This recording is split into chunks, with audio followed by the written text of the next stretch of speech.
បាទជម្រាបសួរហ្នឹងហើយថ្ងៃនេះសូមផុសតិចហ្នឹងហើយខានផុសវីដេអូយូរហើយហ្នឹងហើយខានផុសវិការធ្វើយូរហើយវល់ពេកឥឡូវនេះថ្ងៃនេះមកធ្វើសមិទ្ធផលថ្មីហ្នឹងហើយបងប្រុសម្នាក់ក៏ឲ្យខ្ញុំធ្វើធុងប្រភេទដូចធុងបាសកុំព្យូទ័រហ្នឹងហើយកាប់មុខចុះក្រោមហ្នឹងហើយដឹងលឺអត់ដឹងទេព្រោះមិនដែលធ្វើសោះអូយអធិស្ឋានផងហ្នឹងហើយមេខុសត្រូវកន្លែងណាជួយប្រាប់ផងហើយលើកទី1ហើយធ្វើបាសកុំព្យូទ័រអញ្ចឹងដឹងលឺឯងហើយធ្វើហើយហ្នឹងហើយនៅទីលក់នៅទីខាត់អីទេចឹងហ្នឹងហើយលក់តាមនេះដាក់ប្រអប់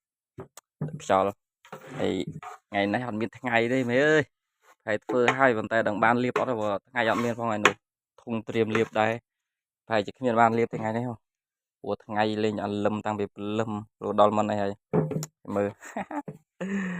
អើយនេះសមិទ្ធផលថ្មីជើងអេមនឹងលឺឯងចាំមើលសាកសិនហ្នឹងហើយចាំមើលសាកទាំងអស់គ្នាហ្នឹងហើយតើលឺអត់អរគុណ